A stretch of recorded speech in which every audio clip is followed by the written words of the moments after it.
Arielle Scarcella is out here using the DSM to try and be rude to people, and I'm not about it.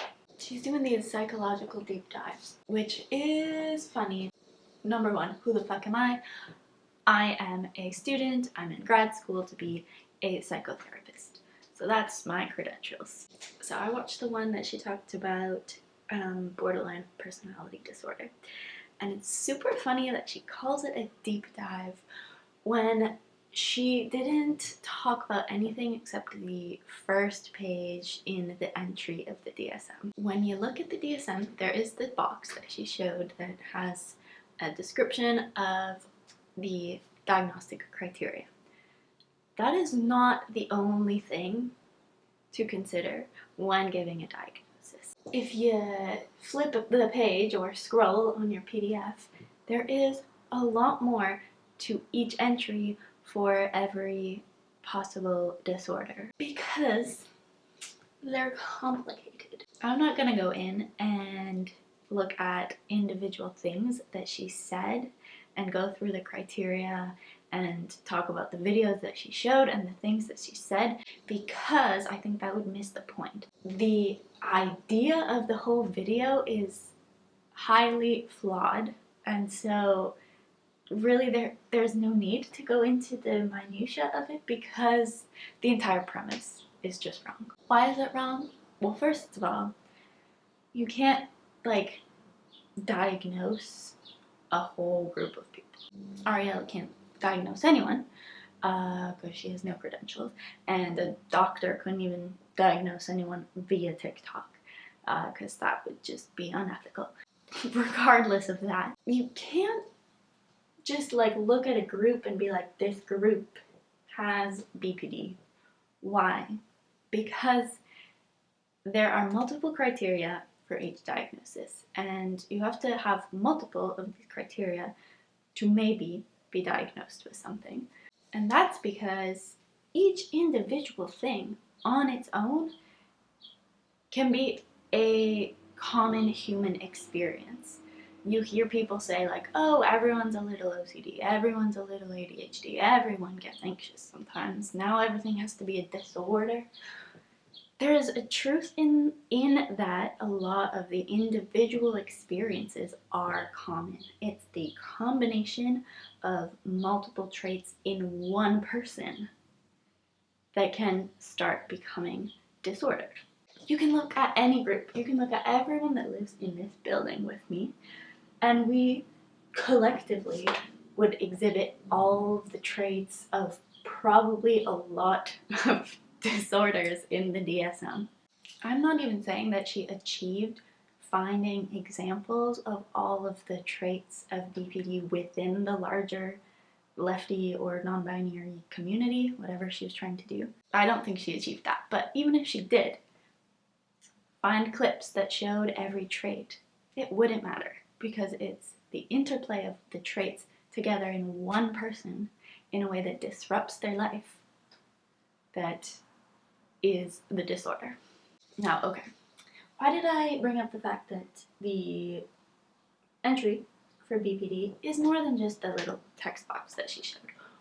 Well, if you look through the pages about borderline personality disorder, about any disorder, they go into more detail about the diagnostic criteria, but they also give things that you would exempt or take into account so as to not misdiagnose someone. And there are two things in the entry for BPD that just contradict her entire premise about this community of people.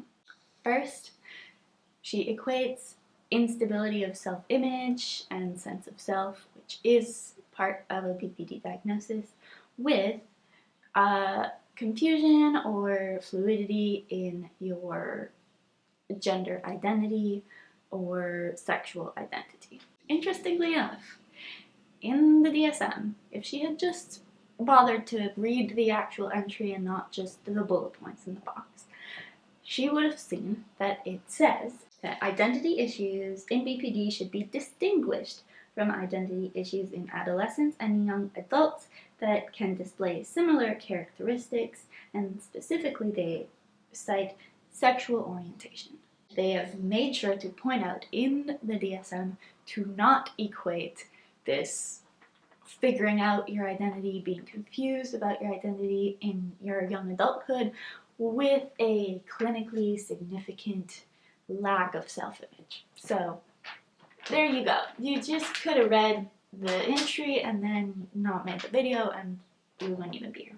But if that wasn't enough, the second thing is that she equates the emotional instability and the impulsivity with some political affects.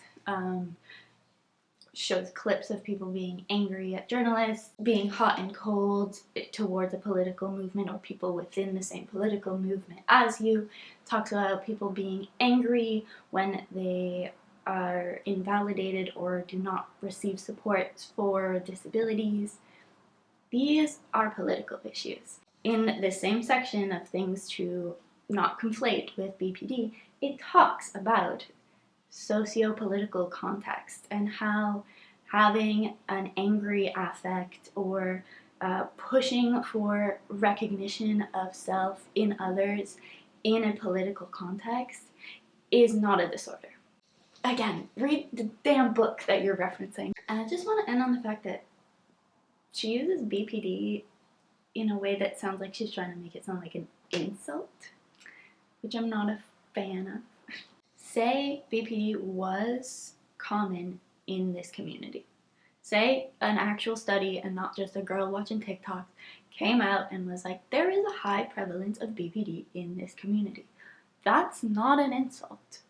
That's not a weird gotcha.